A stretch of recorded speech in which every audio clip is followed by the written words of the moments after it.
Hello everyone, my name is Mashatula MJ. Most of you know me by my second name, which is Jafta, or alternatively Mesh. So thank you so much for showing interest in my project focusing on gamification. I feel very pleased and honored to hear that and to be afforded this opportunity to present to you. So we'll be looking at gamification in terms of the principles of gamification. How can we apply gamification to the workplace? So gamification is not something new. We've been living with it. We've been applying some of the things, some of the principles, some of the actions in our daily life without even being aware of. So today formally we'll be gaining a glimpse in terms of how can we apply the principles and how can we design gamified learning. So I know most of you might be very curious in terms of what is going to happen. So I'll rather prepare you from the onset. So this will be a theoretical presentation. We're just going to be talking about the concept and other stuff. So subsequent to this will be a practical presentation on gamification, but on gamified project. So I gamified some of the storylines and divided it into 3 stages, whereby as a user you'll be going through those 3 stages. I'm going to be presenting it to you in terms of how, and you'll be seeing all the elements that I will be presenting today. So buckle up. The aim, I'm going to provide you with a glimpse in terms of the application of gamification in the workplace. The purpose is to enhance your skills within a gamified learning, that is basically in terms of training and development, learning and training. And I'm also going to elaborate on the game mechanics and technology, co-creation process, as well as how can we develop on and design gamified projects that are making the real impacts. That is basically what are the principles that needs to be taken into account, what elements should be there. And I'm going to also link that to psychology so that we can see what is happening in terms of that. So it's not something that we don't know, it's something that we really need to start thinking deeper in terms of it, and especially in terms of how can we make it real and how can we make it beneficial within the psychology context. So one might say gamification, it's 70% psychology, or rather 75% psychology and 25% technology. So let's get started. So what is gamification? So the technique, it's the technique of using game mechanics in a non-game business to increase the efficiency, customer loyalty, engagement. So in terms of customer loyalty, we've seen a lot of things happening, but maybe like I highlighted earlier, we might not have been aware of that. So in terms of customer loyalty, you've seen in different shopping centers, you get there, you get to sign up for cards, business, not business card, sign up for loyalty cards that has points. So whenever you go into the shop and you buy certain products, you get points based on that. So that's gamification. And also, we're going to be looking at behavioral economics, the consumer psychology part of it. How can we motivate and engage and encourage consumers to buy our products? So in terms of how can we package them, how can we market the product in a way that will have a positive influence on consumers. So we'll be talking about engagement, we'll be talking about the loyalty and revenue, and the most important thing is the game design. So the game design is how, as a developer or from you designer perspective, how can you design gamified projects that meets all the requirements, all the principles, in a way that at the end of the day, it will be working and you will achieve the desired outcomes. So just a disclaimer, the photo that you see of Obama head there has nothing to do with me favoring Obama or something like that. Has nothing to do with my political stance in this regard. So it's just a matter of indicating to you that with gamification, there is a certain level of mastery that needs to be attained. And with that level of mastery, you need to go through different levels to get there. And with those different levels, you need to accumulate certain points for you to reach those levels. And of course, for you to move from level 1 or stage 1 to stage 2, you'll be guided by the storylines, which basically we refer to them as the quest. There is a quest that needs you to perform certain tasks so that you can unlock the next level. So that's why on the photo there, it's written achievement unlocked. So you become the president. If the president is the highest rank in the level of mastery, then it means you've reached the highest level. And then we look at your score, we look at how many points you've accumulated and how much time did it take for you to reach that particular level. So that's gamification.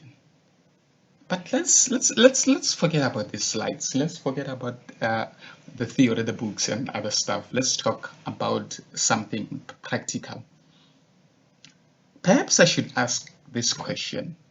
Have you ever collected frequent flyers?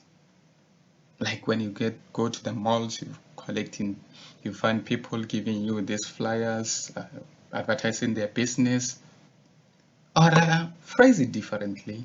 Or give you another example. Or taking pictures of your record, maybe in your car, and upload it on the social media and get to see how many likes do you get, how many views do you have, or rather filled out a complete profile on a LinkedIn because you wanted to reach that 100% of the profile completeness. If your answer is yes to all those questions that I've asked, guess what? You've been gamified. That's interesting. So in this regard, gamification is the concept of using game design elements in a non-game application to make them more fun and engaging. I don't know if you understand. Using game design elements in a non-game applications to make them more fun and engaging. And this gamification, it's gaining popularity, believe it or not. It's gaining popularity. And I've read some stuff, research findings, and there is a M2 research that predicts that gamification market will reach 2.8 billion in direct spending. And that was, I think, 2016. That was 4 years back. And now you can see where we are now. We can be able to see what's happening. So this is real. We need to take it serious. We need to leverage ourselves so that we can design projects in a better way that will elicit desired behavior and be also motivating and engaging to the user. So the question is, what motivates you? In designing the gamification project, you need to ask this question: what motivates the user, or what will motivate the user? So in this regard, are you motivated by book? Are you motivated by having to read hard copies, having to complete all the puzzles with a pen or a pencil? Or are you motivated by having to use the digital space to explore, to virtually connect and compete with your colleagues, your peers, your friends? So that is what gamification is all about. So with the book we see the traditional way of doing things. And with this Fitbit that you see on the slide, it's a transition from the traditional one into the modern one, which is gamification, where everything is gamified so that you can be motivated, so that you can be able to learn without having to put pressure, a lot of pressure on you. It's about encouraging users to engage in the desired behavior by doing what?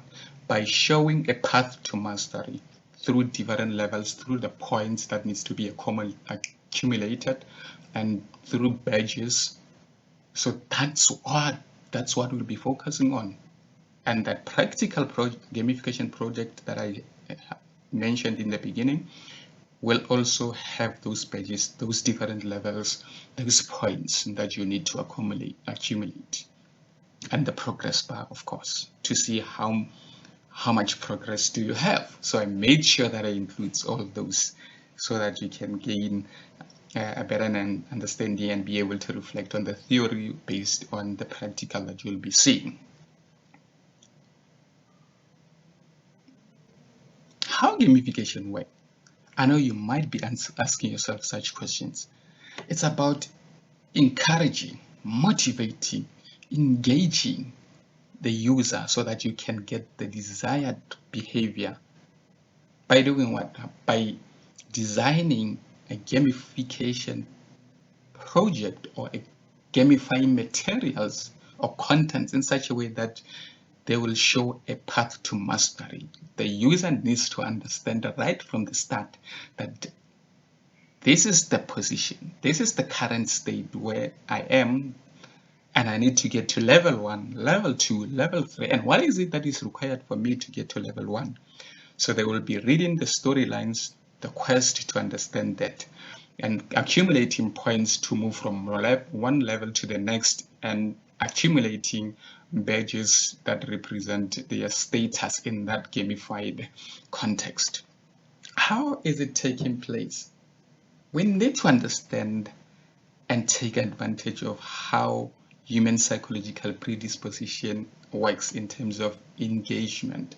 I'm going to tap into psychology and how psychology takes advantage of human psychological predisposition.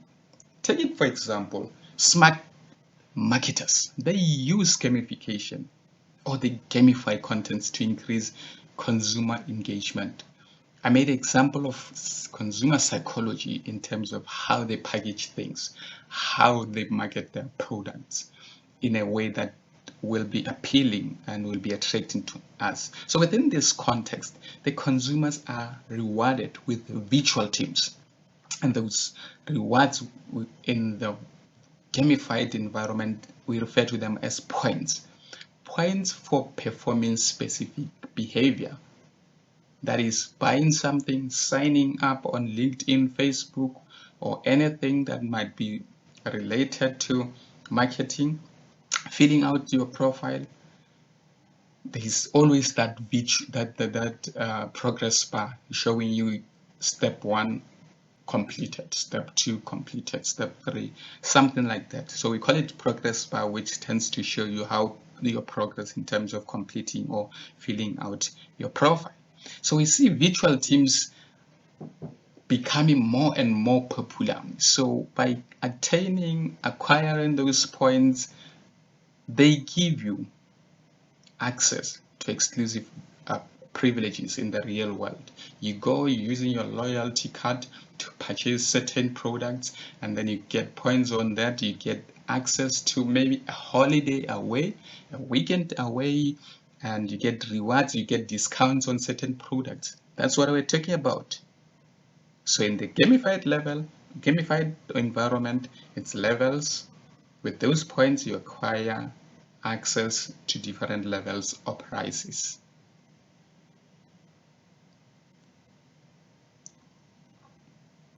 I hope you understand this. This is so interesting. Let's move on. So let's look at the game-like mechanics. So what's happening? So we're talking about game mechanics. we're talking about the construct of rules intended to, what are the rules that are intended to produce an enjoyable gameplay, or to elicit the desired behavior. Let's think about it. So thinking about these game mechanics as a basic building blocks that can be combined in an interesting way to drive often complex sequence of actions in order to achieve a desired result. So you see this in terms of how your gamified project will be designed in a way that we get a desired behavior. So when you design it in terms of stages, in terms of levels, we know for stage 1, for you to get to stage 3, you need to have accumulated points and get to level 1, level 2, level 3, or stage 1, stage 2, stage 3. So the game mechanics, when we're talking about it, we quickly start thinking about the points, because for me to move to point level 1 to 2 to 3 and so forth, I need to get points, I need to get badges, I need to get those levels which can also indicate to me that I've overcome the challenges. So we also see leaderboards providing a conducive competition, a healthy competition with your peers, with your colleagues. When you are playing that game virtually, you can challenge one another, and as soon as you overcome those challenges, there's a possibility to level up, so you get a badge to the next level. So game mechanics come from a game dynamics, whereby we're talking about what? We're talking about rewards, agency, pride, competition, and status. Please. You get rewarded for performing a specific task. There's agency, there's time limit in terms of that. As soon as you manage to successfully complete that, you get the sense of pride, and you'll see that by the badge that you'll be given based on your performance. And there's a competition, you can compete with your friends in terms of on what level, which level are you, and so forth. And that status building, like I indicated with the picture of a mastery level to the president. So if the president is the highest mastery level, then you build that status in terms of gamification. But bear in mind, gamification is not a game, or it's not a game like wedding, like I elaborated earlier, right? So the gamification reward system works in terms of the points, where you can get a certain number of points, leaderboard where you can compete with your peers, with your colleagues, and badges whereby you build a status around the badges that you get. So let's talk about them quickly. In terms of the points, you get awarded points for successfully completing learning activities or completing quests. So as you can see there, you need to get a high score to be ranked first, second, third, and so forth, and you get to write your name. And you see you get leaderboard, which also gives you an opportunity to compete with your peers virtually and be able to see your progress. If you can look at the different colors at the bottom. So you've got, let's say if you're using it in education environment or learning environment, you can see different fields there: education, literacy, technology, advocacy, all those things. So we can gamify the material based on different fields and see how knowledgeable are you in terms of those specific fields, and you get points for answering or points for completing the task that are associated with that particular field of study. Yes, right. Let's move to, so with the badges help you to share your skills and interest with the world. You can see on the photos or on the slides, you've got the chef school, so job training, you've got online training, you've got the volunteer program. So with the badges, depending on the context in which you are directed by the quest or the storyline, you can be directed to perform or to compete in a chef school, and then there it will be on job training. or online learning, whereby you will be expected to complete certain tasks based on what is gamified. So at the end of the day, based on how you performed, you can see the aeroplane there at the bottom right. So indicating how many badges. Yippee! You've earned the 747 badges.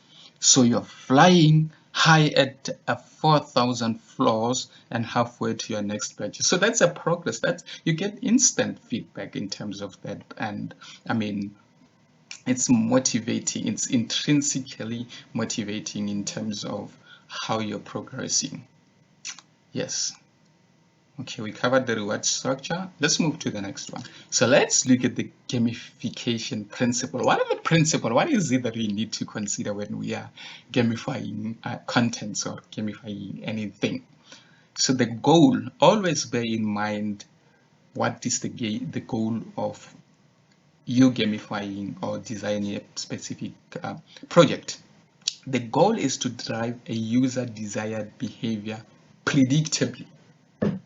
You need to be able to understand, like I said, the psychological human predisposition to engage human mind and human behavior. Understand how humans behave.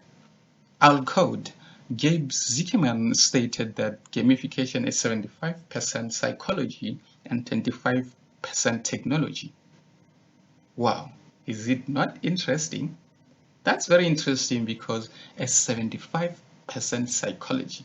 So, as psychologists, we need to be able to make use of this gamification. We need to see it as a cutting edge to how we are going to design assessment centers, how we are going to engage users in the training and development environment. So maybe this might be the cutting edge in terms of the future of psychology. But like I highlighted earlier on, gamification, it's not something new. We've seen it, we've heard about it in different discipline, but we never paid too much attention to that. So gamification principles were applied, I'm proud to say this because it's within the psychology environment, were applied by Professor B.J. Fogg, who developed a behavioral model. He's an experimental psychologist of Stanford University.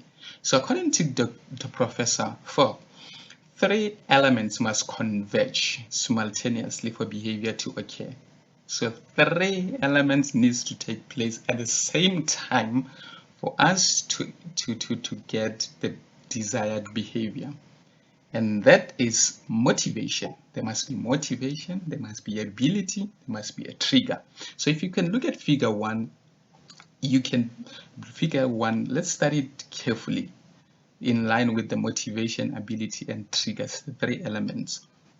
So looking at this figure 1, you can see that in terms of motivation, you need to design gamification projects in a way that you give users the motivation to do something so that they do not become bored. So boring behavior needs to be,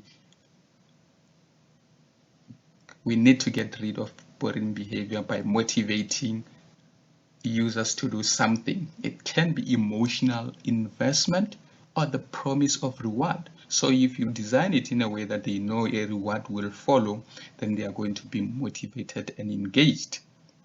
So with C, there will be a transition in terms of behavioral trajectory.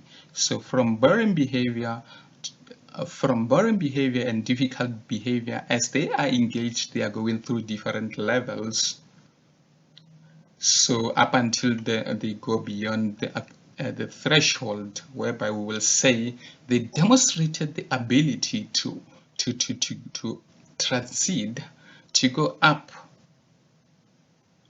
until the threshold to get to the point where the behavior, the desired behavior, is activated or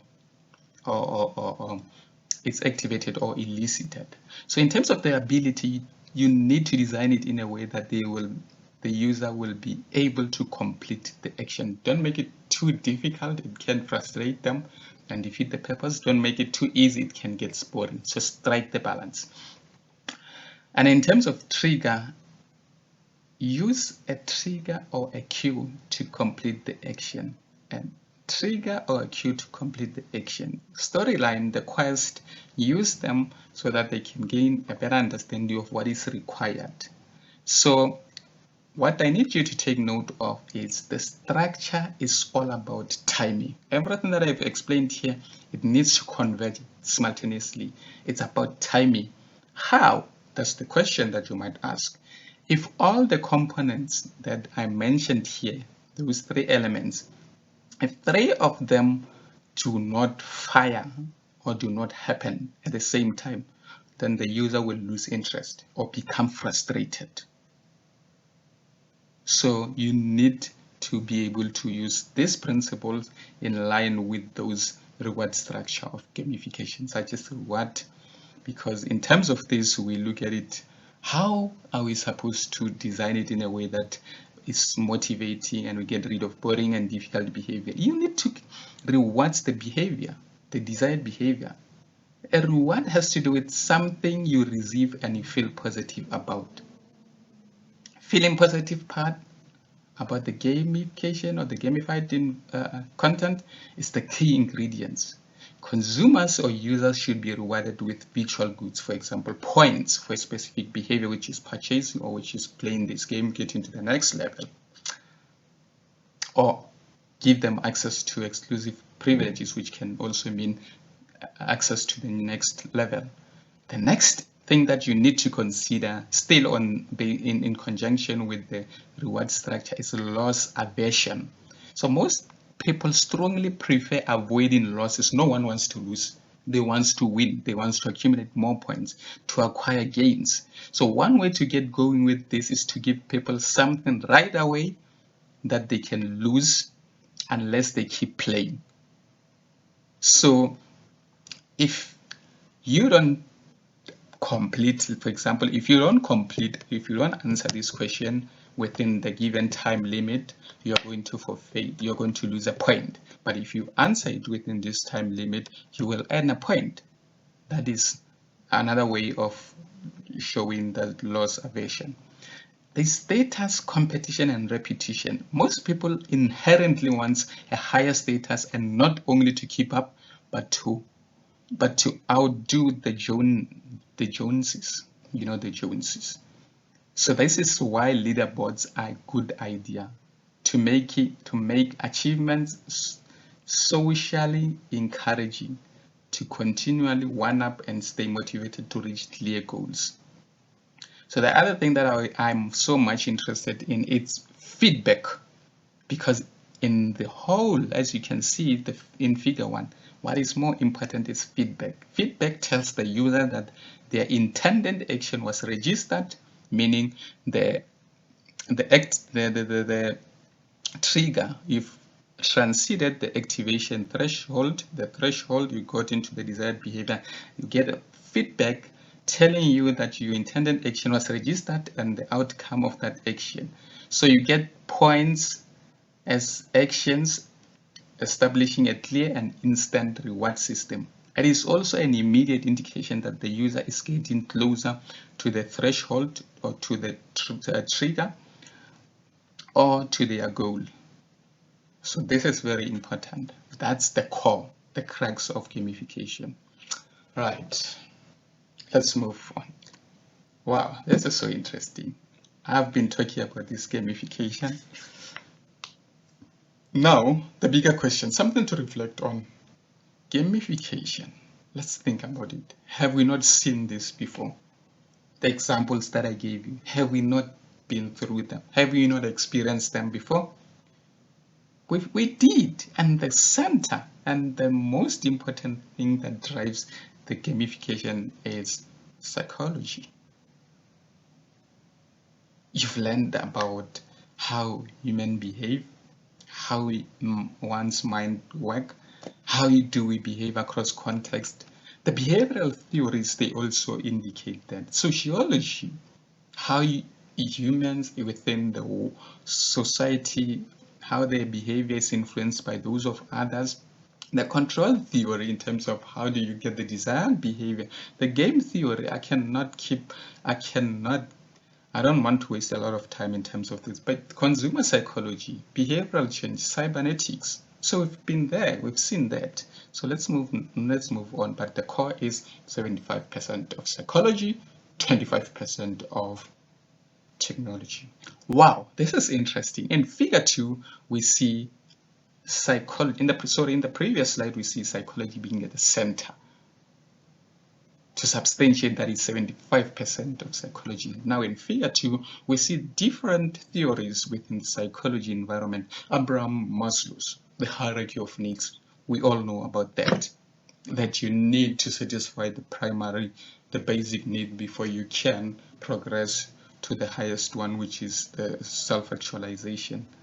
So the very same, nothing has changed. The theory is still the same, but within the gamification environment. We're also looking at the Pink's intrinsic motivator.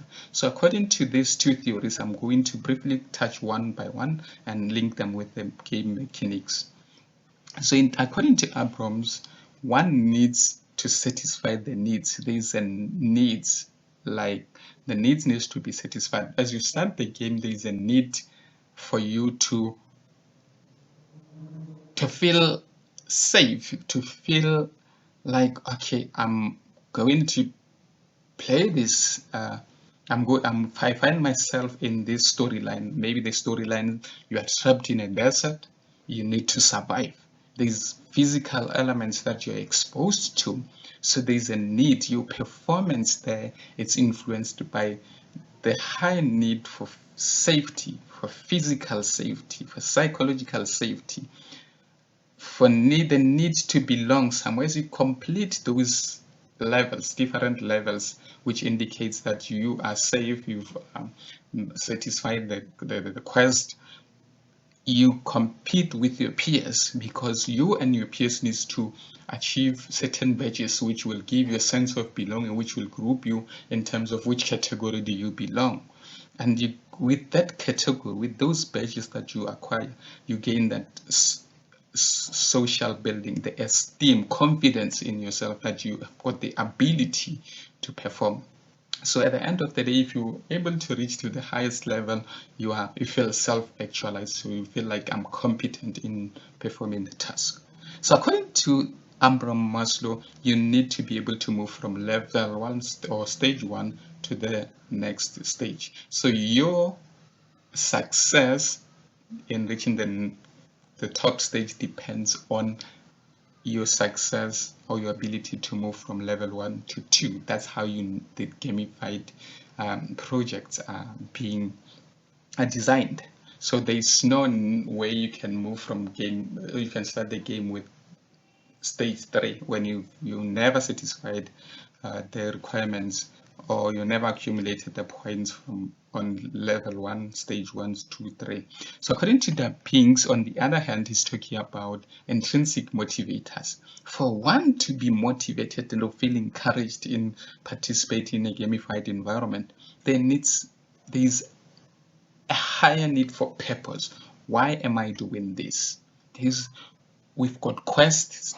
I normally refer to them as storyline. Discovery. Why do I need to do this? Do this so that you can accumulate points. There's autonomy. When you accumulate points, you've got the autonomy to let's say, for example, you're able to move from level 1 to level 2. The autonomy to go back to level 1 because you've already passed to that. And you've got, again, a motivation to say, but I'm tired of level 1 and 2. I'm motivated to move to the next level, to the mastery level. So your mind is constantly curious. So you progress through the points, through accumulation of the points, through different levels to the mastery level. So looking at these two theories together with the game mechanics and game dynamics, we see with the esteem We see the status, the achievement, the ranks, the reputation. And with the sense of belonging, we see the social cohesion because you and your peers or competitors are in the same badge or have the same badges, which gives you a certain status in the gamified context. So I hope in a practical world, to give you an example of this sense of belonging, that's when with the loyalty cards and you and your friends or your family members were able to accumulate certain points, and you've got the premier cards, for example, or you've got the silver cards, the gold card, the platinum cards. So it's an indication of where do you belong within that particular gamified context. I hope you get this. Wow, this is interesting.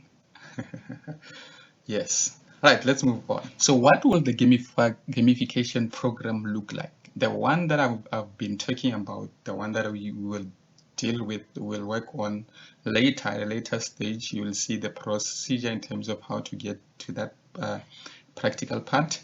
It's structured in the following way. So you've got the gamified assessment. So that is where everything is. When you design it, that is the pre-assessment. That's an overview. It's like a main menu. You see how many levels, how many stages is the game comprised of. And then the game comprised of stage 1 and the typing error. It's stage 1 and 2. And you also have stage 3. So you need to move from stage 1 to get to 3. And with these stages, there are activities. Unfortunately, I could not fit everything, but this is the prototype. This is the mechanics of it. So based on every stage, there are a series of activities that you need to perform.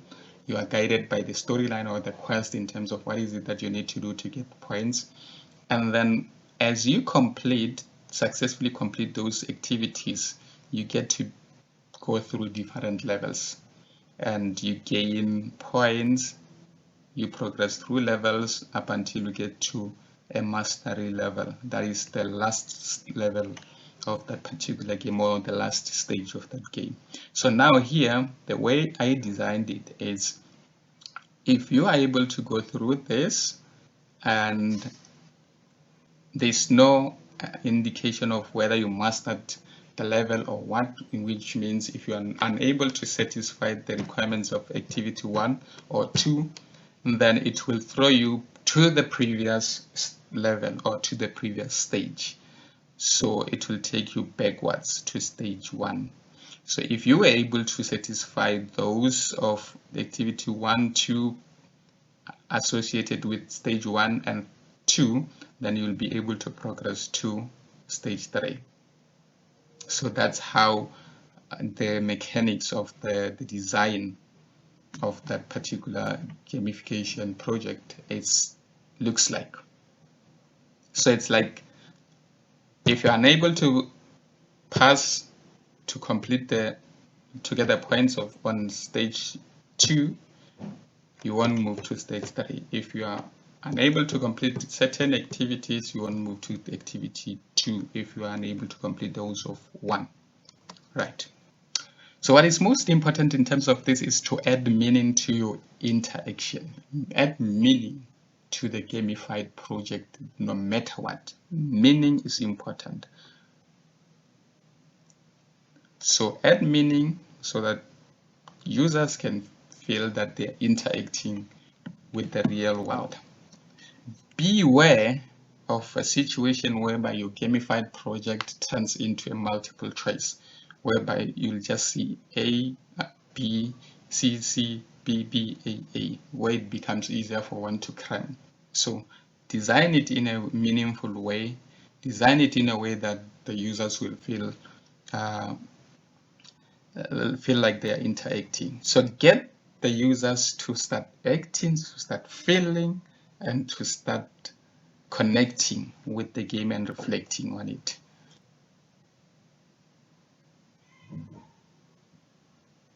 So when you add meaningful interaction, you get them acting, feeling, thinking, connecting, and reflecting. When you get them acting, use relevant practice. contextualize the scenarios, contextualize the contents in a way that they make sense. They add value to why are they in this gamified environment. Design it in a way that they will be curious, what is the next step? And if something goes wrong, if they're unable to move to level 2 or activity level 2 or stage 2, get them thinking in terms of what did I do wrong? So they need to get immediate feedback in terms of what is happening. Or if I was able to move to level 2 or stage 2, what did I do right? So that is getting them to act. Feeling. Teaching a class, for example, is most like this. So let them get the real feeling that not everything goes in a linear manner. They need that feeling to say it's not always something that I can start and finish. There are challenges, there are obstacles. I need to pause. I need to start thinking, what did I do wrong? What did I do right?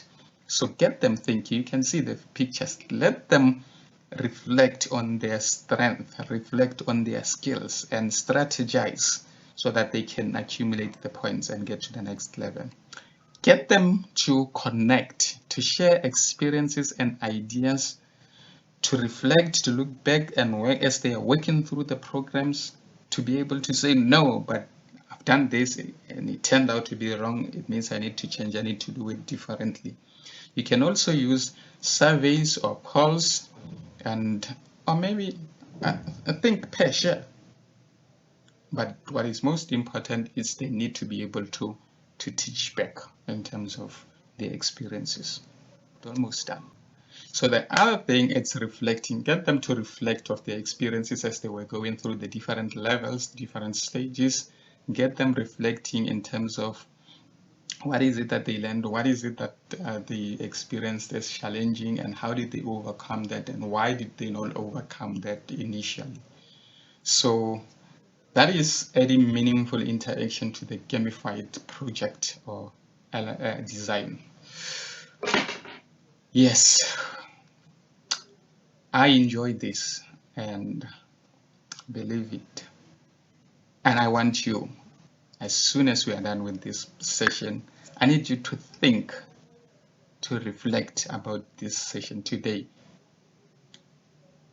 in terms of the examples that I gave, the practical examples, the things that we reflected on.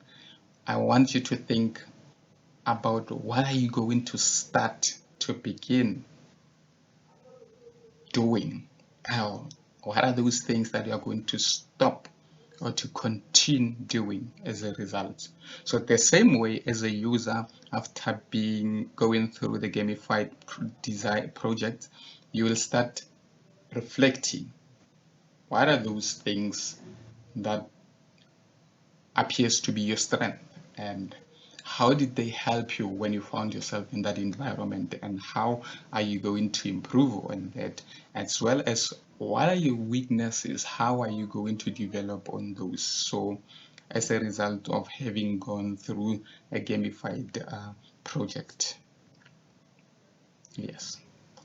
So for more thoughts, you can look at these readings so that you can get an understanding in terms of what gamification does and does not. It's quite interesting material. All right, for more information in terms of this, like I indicated when I start presenting, you can send me emails to jafta.mesh@gmail.com whenever you need to gain deeper insight in terms of this. And for practical lessons, I promised you the practical lessons regarding this, where you will be able to see how this theory fits in and how a fully developed or designed gamification project or product looks like. So I need you to sign to complete, to visit this link. You will find the form there. I need you to complete the details that are required on that particular form. You'll see, I think there are two there is a signature block. Just sign. If you see two signatures, just sign both. If you see two signature blocks, please sign both. The platform will allow you, if you're using your cell phone, a touch screen smartphone, you'll be able to sign on the screen, and you'll also be able to see the submit button. So click that so that I can get an indication of how many people are interested in the practical project, and I can be able to present it to you. I don't mind, we can do it virtually. So the reason behind this is because of time and space. Some people are committed somewhere, we cannot be at the same place at the same time. So I will get an indication and then I will present it to you virtually. And the other thing behind this completing this form is because some of the materials, the contents of the projects are quite confidential, and I want you to consent that you're not going to distribute those the information to people who are not supposed to have such information. So please, please, please, please, if you can just do me the justice. Thank you so much for your time, and I'm hoping to see you in the next practical session. There I will not be talking too much. I will just be showing you playing, going through the games, you'll be seeing the game as it unfolds, the different levels, the badges, the points, and so forth. So I'm looking forward to see you. Thank you for your time. Thank you for your patience. Enjoy your day.